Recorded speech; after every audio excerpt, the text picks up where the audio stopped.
Welcome, welcome, welcome, friends, family members. How your hot mess is your hot message. That's what we're going to get in today. I am excited to present to you myself and Steve Spiro, our guest, the amazing guest that we were planning for you today had COVID. And so, like so much of the world, we're rolling with the punches here and getting a show off for you. And we're actually excited because we get to be with you directly today. So stay tuned. We'll be right back. Steve Spiro, you're a mentor, you're a consultant, you're a business owner, but most importantly, you're a host of your own show and you're also a master connector.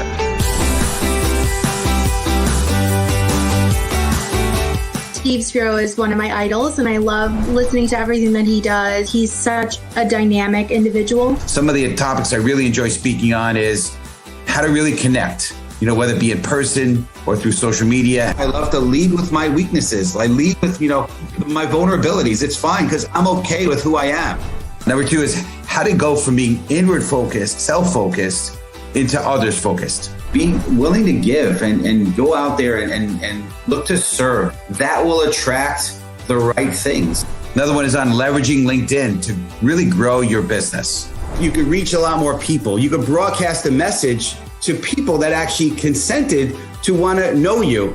And then lastly, overcoming big obstacles. I love sharing. I was a shy, introverted kid, picked on, bullied, learning disabled, dyslexic, really in a dark place. I was really in a box, in a shell, and I've been able to break out of that box. And so I love being able to inspire people and really help them. So the Master Connector was born. The world is my networking event, right? I meet people all the time. My goal is to meet 3 strangers every single day. Steve is open to meeting you. You should set up a face-to-face with Steve. One little conversation can really change your life.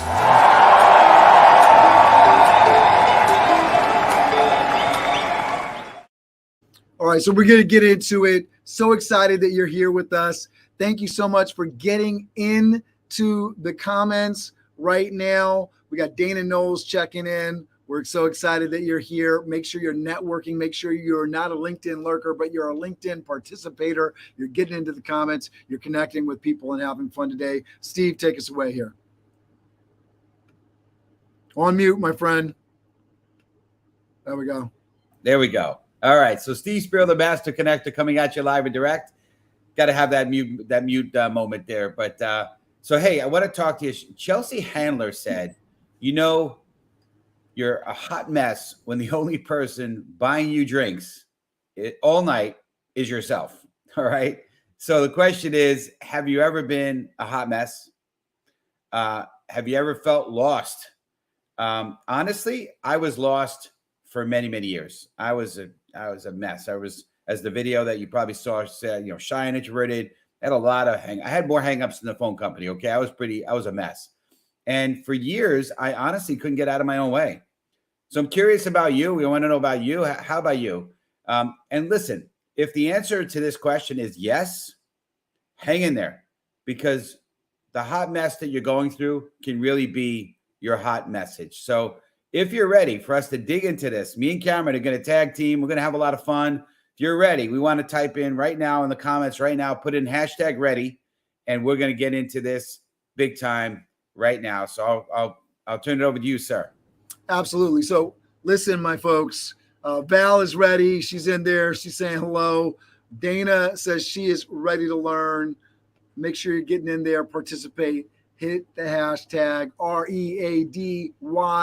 Let us know you're ready. And I'll tell you a little bit about my hot mess. And I talk about this all the time, and it's really interesting how effective the hot mess message can be, because I talk about what my passions are, right? And in describing my passions, I talk about the fact that I failed.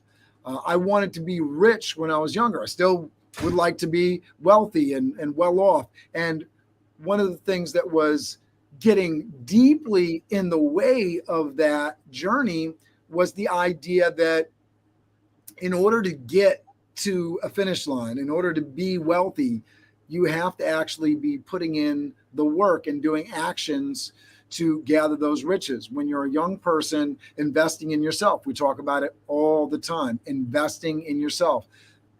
whether that's education, whether that's paying yourself first when you get a paycheck and making sure that the largest chunk possible of that is going into your savings account versus getting spent. Investing in yourself in terms of taking the time to reach out to people that have been there, done that. I was having great conversation with a ghostwriter, Krista, I think is her last name, this morning, and she was talking about in her journey, whenever she thinks there's something that's impossible, go find somebody that's already done it. And so in my hot mess of a journey, I didn't graduate high school. Not only did I not graduate high school, I had a child at 19, and I went to 4 years of high school. I didn't even drop out the right way. If you're going to drop out, you drop out in the middle. And I put in the work and then took a left right before the finish line. And hey, Travis, thank you. We appreciate your support. I am a hot mess, Steve. Hope all is well. We'll call you soon, right? And we all have hot messes happening in our life. It might be right now, maybe in the past, but certainly when I tell my story, the idea that when you are in a moment of like deep desperation, and definitely I was when I had a child at 19, I realized, because I came from a split family home, my mother had left my father when I was a newborn, left out to California. And so literally, my parents have been on separated coasts. My mom is California, now in Vancouver, Washington. My dad is in New York City. And so when I was having this child at 19 years of age, I was realizing in that moment, oh man, I'm doing that to this kid. Because I had at that moment when he was born, I was already broken up with the baby mama. And so already at that moment, I knew what I was doing. And that was a very sobering moment for me.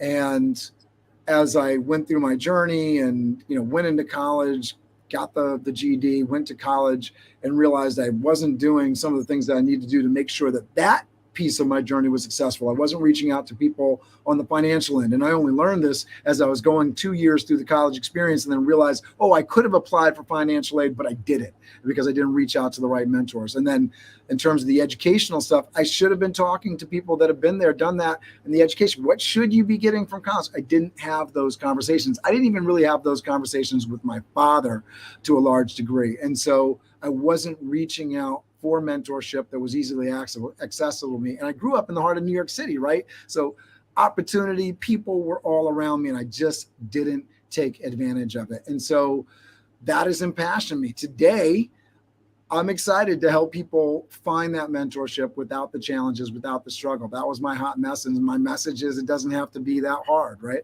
And Steve, talk to me a little bit about your relevation point. And guys, if you want to hear these stories, get into the hashtags, type in #story.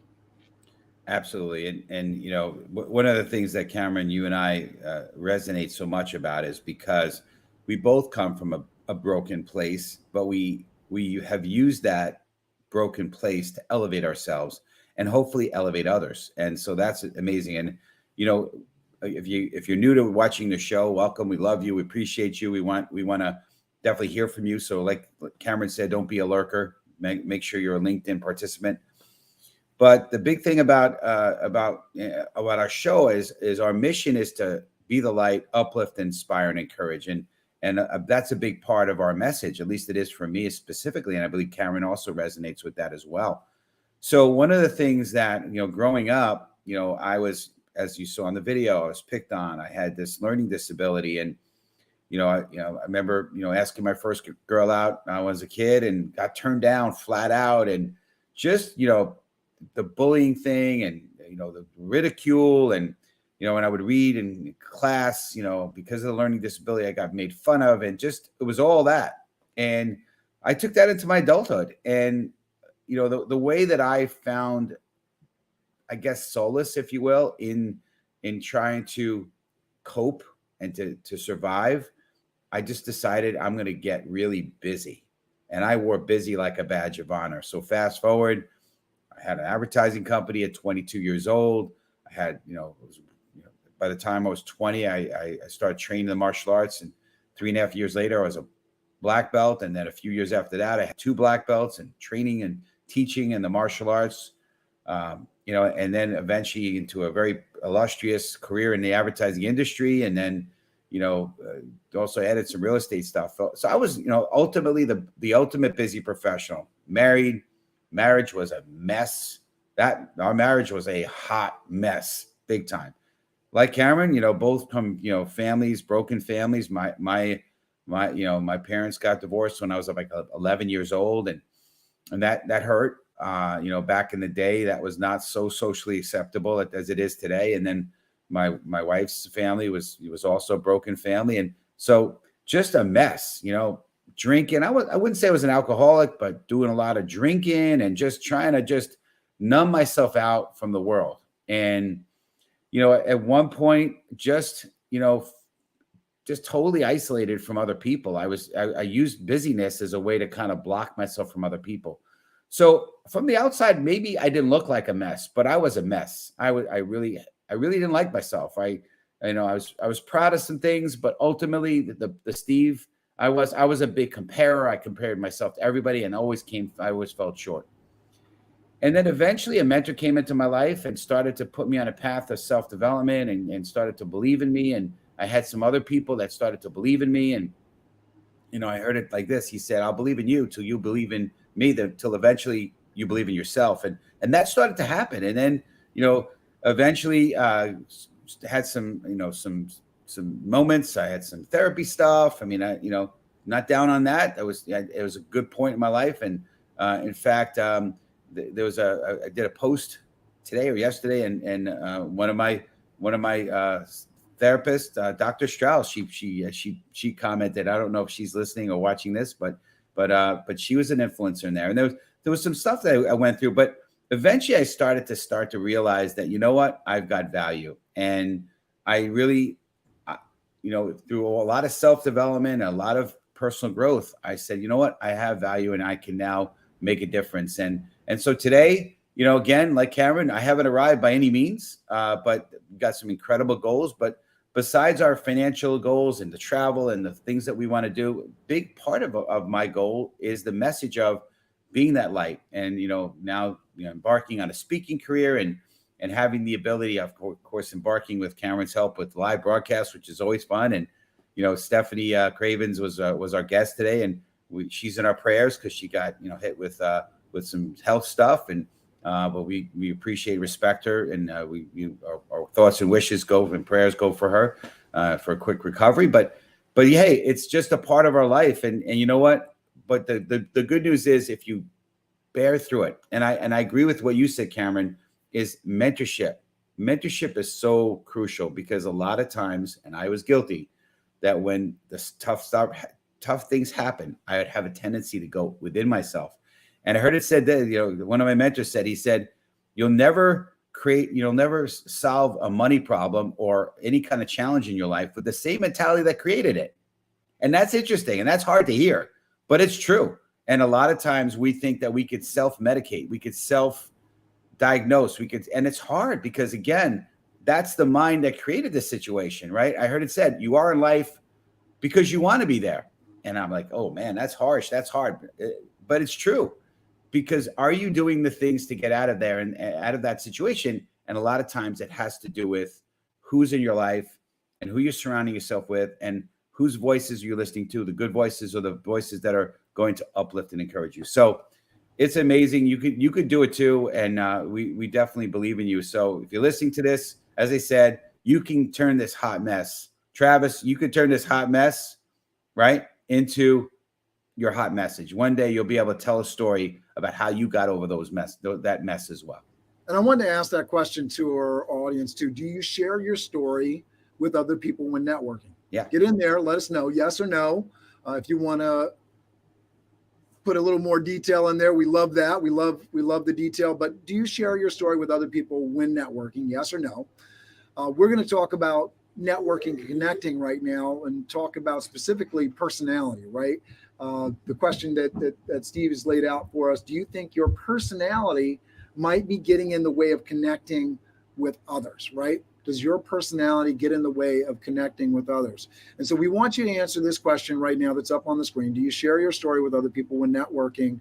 But Steve and I are going to have a little conversation on personality. And so I'll ask that question to you, Steve. Does your personality get in the way. I imagine there's a before and after piece to this, right? Big time. But does your personality get in the way of connecting? And I'll share with everybody my piece on this, because I think the hot messes, the message has definitely been something that's been a game changer for me. But I'll lead off with Steve, and we'll get to it.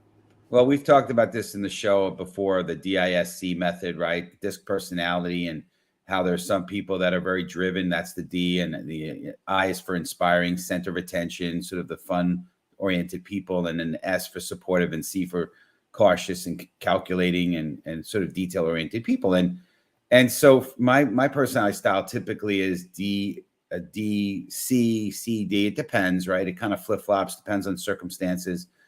But it's pretty hard-edged. It's not very people-oriented. So I've had to learn how to kind of recognize what other people are like, what their personality styles, and relate with them, right? There's techniques called mirroring and matching, right? And, mirroring what they say, how they say, their pace, their tempo, their tone. Let me just interject this here. So I'm at the theme park on Monday, and it was really interesting because I'm seeing one of my children having a conversation with somebody else.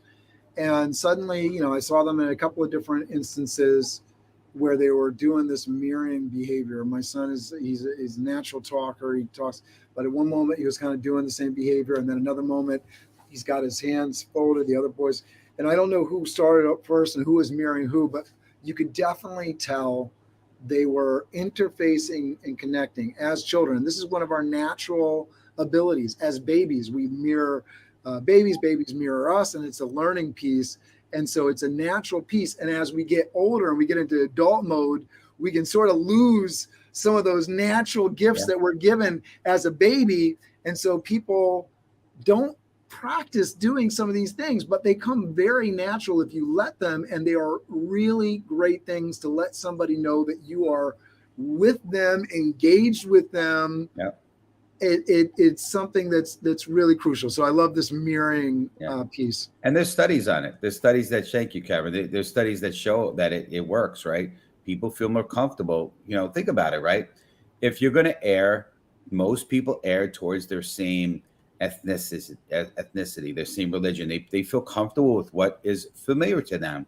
And if your emotions, your actions, your words are very much familiar to you, you're going to feel more comfortable. It's just common sense, right?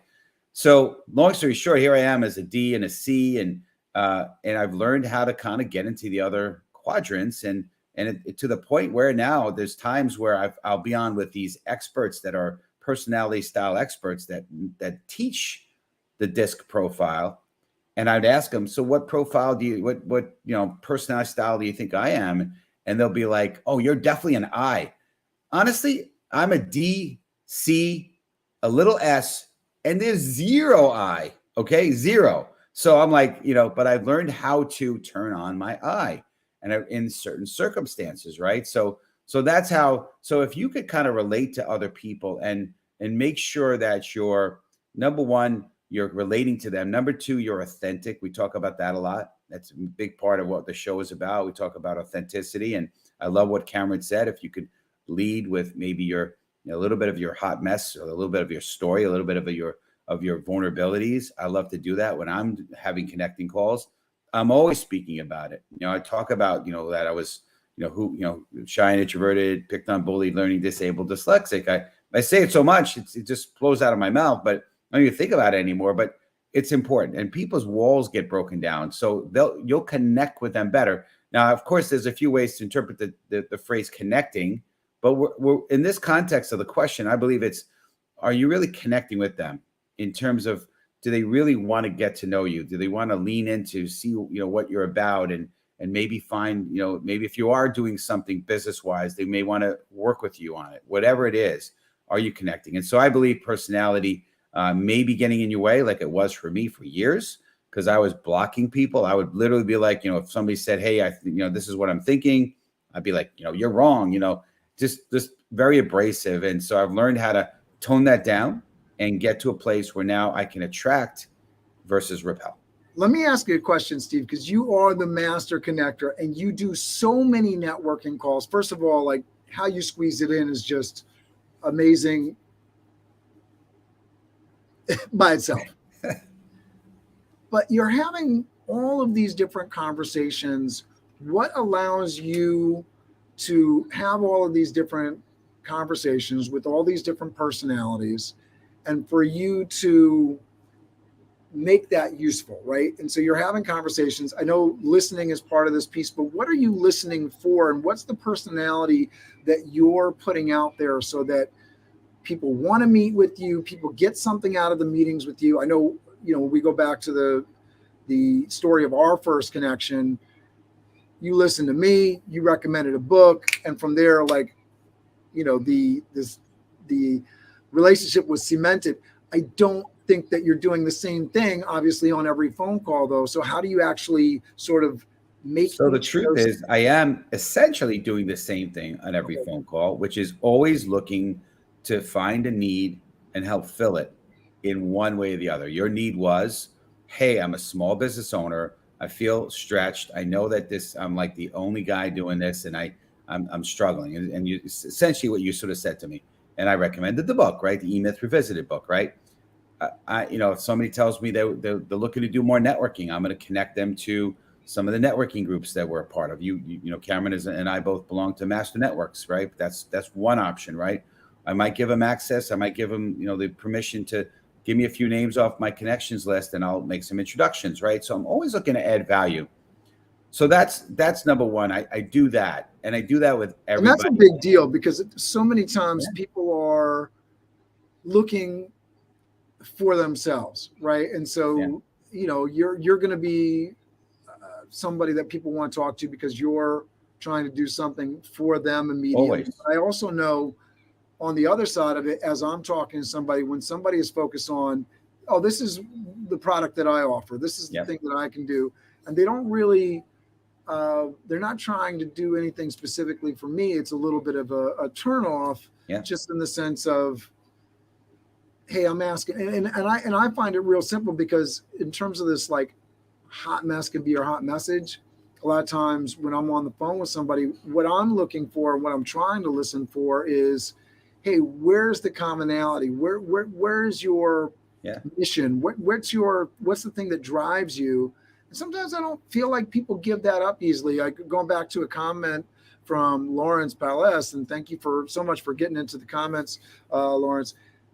Sometimes, often when prompted, not necessarily bringing it on my own, right? And so,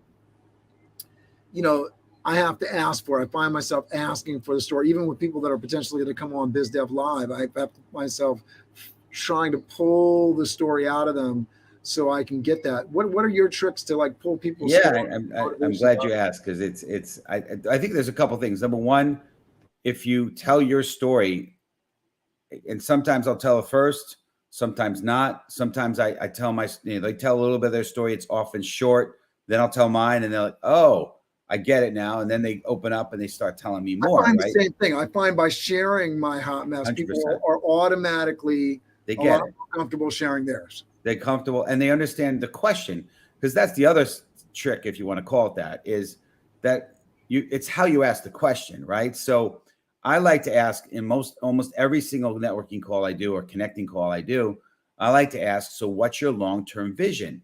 And then I say, and I'm not looking for the vehicle answer, like what you would do work-wise, business, career. I don't want to know that. I would like to know how you want to live. What's the life look like for you in the next 5, 10, 15, 20 years?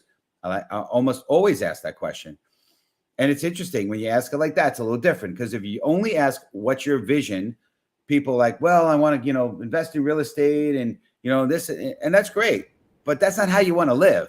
That's just a vehicle. Right? I always feel like those answers could change tomorrow too. I have on the vision or the vehicle.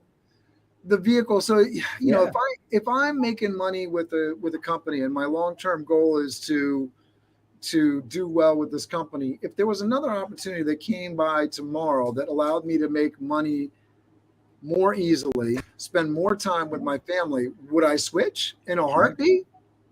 Yeah.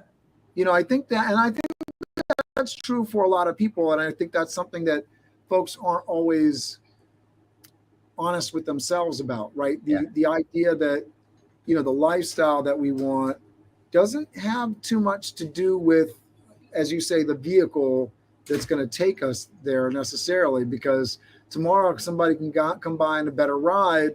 And if that works for us, there's not a whole lot of sentiment. And then there's other people that are like incredibly sentimental about their car. They're not going to give it up for anything, right? They're passionate about that. And sometimes we're passionate about it rationally, and sometimes we're passionate about it irrationally. Right. And I love having conversations with people that gets down to the bottom line on their motivations, where they want to be in life, what they're excited about. But it can be very challenging to have that conversation. And for a lot of people that are watching this, you're talking about, oh, I'm networking, or I'm doing a cold call or a sales call, or I have a client calling me. It's easier, I would say, in my mind, and I'd love to get your input on this, Steve. It's easier in my mind than we think it is to have some of these conversations. You just have to be a person and ask the questions. You ask the question, and one of the things that I call a technique, whatever you want to call it, but ask the question, tell them what your answer to the question is, and then ask them again. So here's what I mean. So let me ask you a question. What's your long-term vision? For me, I want to travel. I want to have the ability to help my family. I want to have, the ability to give as much to the people I love and charities I'm thinking about, and also have peace of mind. How about you? What's your long-term vision? There's no way that you're not going to get an answer when you lead like that. You got to give them the what you would say, so they understand the question, because 99% of the time people just don't understand the question. So if you clarify the answer with your answer, you clarify the question with your answer, then you'll have the ability for them to answer better. That's really what I've found that works almost 100% of the time. And honestly, there's times that you don't even see people. There are some people that have no vision. They're living their long-term vision. Their long-term planning is, what am I doing next weekend? And that's okay. There's some people like that. It's all right. Yeah, I appreciate that. And you also get to know somebody real quick. If there's, I don't want to say that people don't have substance, but there are times when the substance seems very lacking in terms of like what they're doing. And I've had, calls and Biz Dev Lives with people on that show where, you're asking somebody, well, what are you doing outside of work? What are you doing to give back? What's your, what's your thing? And, when you ask that question, sometimes the answer is a little disappointing, but I think getting to the people, we often talk about, I want to spend more time around the people that are meaningful. I am, the people that I associate with. Exactly. Just finished reading The Traveler's Gift by book. Andy Andrews, right? And, recommended a couple of times by our good friend that's been on the show. And the idea that Scott Ferguson, his name is Scott Ferguson, But that book talks a lot about that as well. You're surrounding yourself with people that are of substance, that are meaningful, that are about lifting you up and on a mission.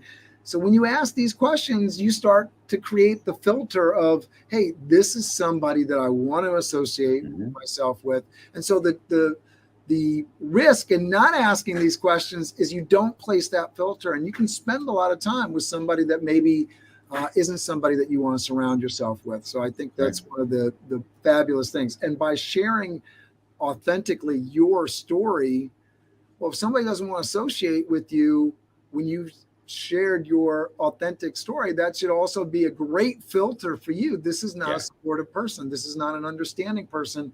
This person doesn't get me, doesn't understand I'm on a journey of self-development, of improvement, of getting to a better place. And so that's a great filter to have in place. So let's get in here. We're going to have this final message. I'd love to get commentary from our audience. How has your hot mess become your message? I'd love to get some details from you in the comments. You want to participate now, put in #message. We would love to hear from you on how your hot mess has become your message. Steve, how has your hot mess become your message? Yeah, I mean, I kind of touched on it in the beginning. It's really the fact that it's given me the ability to create a platform today, in that I'm able to, I mean, I don't think that we would have the show today if it wasn't because of my hot mess becoming my message, right? I wouldn't be writing a book if it wasn't for that hot mess becoming a message, right? So it's just been a great journey for me. I think I've learned that there's obviously the message, your message, right? Your test, as in test in life, becomes your testimony, and I'm living proof of that. That it's really through all the struggles and the journey, and I mentioned it in the intro, right? I've had trouble, getting out of my own way, and the way I was able to get out of my own way was to really learn how to be others focused. If you focus on other people, you then get out of your own way, because now you take yourself out of the equation. When you're so self-focused and self-centered, self-absorbed, you're gonna find yourself getting in your own way. But when you take your eyes and again, look to help other people, look to serve, look to be a blessing. That's almost always how I end my connecting calls, Cameron, is I say to them, how can I be a blessing to you? What can I do to add value for you? That's my question at the end. It really is. And I sincerely want to. And I believe that's how I've kind of allowed the hot mess to become a message, is through just taking my eyes off of myself and put it on other people. And we apply this to the sales piece all the time. If you don't ask, you won't get, right? If you ask, you shall receive. And so in being of service to people, I love the fact that you're asking. I definitely have to do that more, because it's one of those things that we can say, well, I want to be of service. I want to be the light. I want to be somebody that's advancing this world forward. I want to make an impact. But if you aren't asking, if you aren't creating actions in your activities and making sure that, we talk about revenue producing activities in a business, RPA, right? Well, if you're not doing these things that actually impact and give back to people, if you're not asking, that's a big deal. And what a reflection on your personality, what a reflection on who you want to be when you ask the person that you're talking with, hey, how can I serve you? What's something that I can do to help you?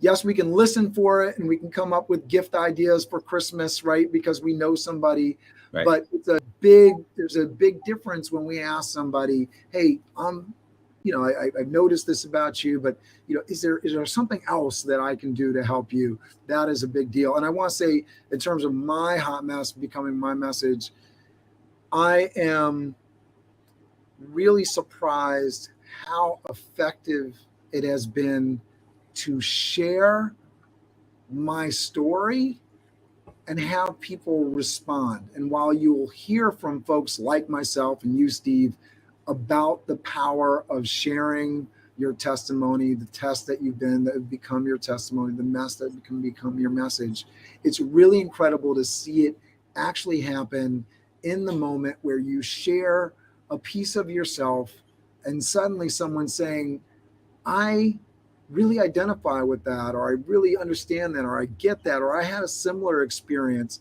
And, I've had things in my life happen that I wouldn't think have any commonality with many people at all. And inevitably, I'm in these conversations and again, for at least some of the pieces that people feel comfortable with, right? They are saying, oh, yes, yeah, that's something that happened in my life as well. That's similar. Yes, I feel that. And so that connection that's created when you share your message, when you share your story, is amazing. And when you go back to books like The Go-Giver, where they show the example of somebody sharing their life on stage and how many people it touches, the idea that by sharing your story, you're going to touch more people, you're going to be known and liked and trusted by more people. It's one of those things that I wish I could convince so many more people of. I try to do that through my networking time with people and make sure that it's effective. But I feel like a lot of people are going to go back to having the same old conversation they had yesterday after they've had the great conversation with me. And I'm hopeful that by doing shows like this, and for you that are watching, that by sharing your story and sharing your authentic self, you're going to help the other person get to know you, like you, and trust you a little bit more. And you're going to go out and do what we always say that you're going to do at the end of these shows. You're going to go out there and crush it, because people are going to get to know you and like you and trust you more by sharing your hot mess, which is your message. All right, Steve. Yeah, I just want to say one thing. Val has been in the comments, and I love Val. Val's been great. She's helping me write my book, which the working title, unless we change it, is the Tao of a Master Connector. How an introverted kid from the Bronx became a master connector. It's going to be a lot of fun, and I appreciate you, Val. Go connect with Val. Also, we have some amazing sponsors. Don't forget to check out our sponsors. The Wes Lamos's Sales Connector. There it is. Thank you, Cameron. And then Jordan, who I was on the phone with today, Jordan Mendoza, who's an amazing resource as well, and his company, Blaze Your Own Trail. Definitely check them out. Go to masterconnector.show, and you'll be able to see the links to go. They have special offers if you want to work with them. Just do an intro call. I don't, whether you work with them or not, check out what they're doing. They're amazing people. If nothing else, check out who they are. They're just incredible people. So they have incredible products, but amazing people. So one of the things I'll add to that, Steve, is, we talk about Jordan and he's the sponsor of the show, but just because we know him and we've worked with him, we reach out to ask him questions because we know he's knowledgeable on other things. And that's the whole point, right? Exactly. As you build up your network and you're connected to more people, you realize there's people that are of service and they're going to help you when you have a need, whether it's exactly fit into what that person works on, sells. Congratulations to Jordy. He recently became the marketing director for One Studios, and we're really excited for him doing all those things as well as running his own company. But you can reach out to people for more than one thing, and I think that's the biggest piece or biggest advantage of sharing your story and making sure that you're hearing people's stories as you hear more elements than just the product or service they're representing today. You're learning about where they want to go in life, as we talked about before, and we get into it. And then you guys are lifelong partners, hopefully, in one way or another, collaborating on like us, right? Absolutely. Yeah. And all this started, we had no idea. No idea. And no idea that this I don't know if I ever answered your question, but this collaboration is an example of just reaching out and connecting, and just with no agenda, connecting. And look at what a beautiful relationship, partnership, meant, whatever we have here, whatever we're calling it, right? It's great because of just going out there and connecting. And so we appreciate everyone. We are definitely well over, even though it was a smallest question. It's Wes Lemos with Sales Connector. Those are the two sponsors. Yes. Jordan Mendoza, thank you for mentioning them in the comments. We appreciate that. Yes, Ann. Ann is amazing. We appreciate you, Ann. She's an incredible supporter of all we do, and just amazing. So we're gonna end it. Obviously, let's be the light. Let's go out, uplift and inspire, touch somebody's life today. Go out and just reach out to somebody, and we're gonna count down and crush it here. So I hope we want you community, amazing people, get in the comments, start counting down, and we're gonna yell out crush it. So count down. And just before you start counting down, next week, episode 76, Shell Robinson's Pivot the Perception. Yes. That's what we're gonna be doing. And here we go. 5, 4, 3, 2, 1. Crush it. Have an amazing week, everybody. We'll see you next week. Same bad time, same bad channel. If you're watching this show, you may have received in your email an amazing newsletter where we're sharing highlights from our speakers from the week before. So make sure you check those out. We'll also have the link to register for next week's show. So get into your Master Connector newsletter. We love you. Thank you so much for being a part of our community. We'll see you next week.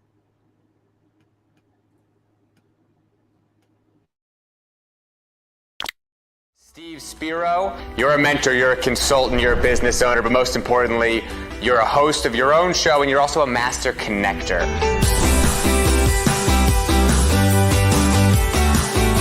Steve Spiro is one of my idols, and I love listening to everything that he does. He's such a dynamic individual. Some of the topics I really enjoy speaking on is how to really connect, whether it be in person or through social media. I love to lead with my weaknesses. I lead with, my vulnerabilities. It's fine because I'm okay with who I am. Number 2 is how to go from being inward focused, self-focused, into others focused. Being willing to give and go out there and look to serve. That will attract the right things. Another one is on leveraging LinkedIn to really grow your business. you could reach a lot more people. You could broadcast a message to people that actually consented to want to know you. And then lastly, overcoming big obstacles. I love sharing. I was a shy, introverted kid, picked on, bullied, learning disabled, dyslexic, really in a dark place. I was really in a box, in a shell, and I've been able to break out of that box. And so I love being able to inspire people and really help them. So the Master Connector was born. The world is my networking event, right? I meet people all the time. My goal is to meet 3 strangers every single day. Steve is open to meeting you. You should set up a face-to-face with Steve. One little conversation can really change your life.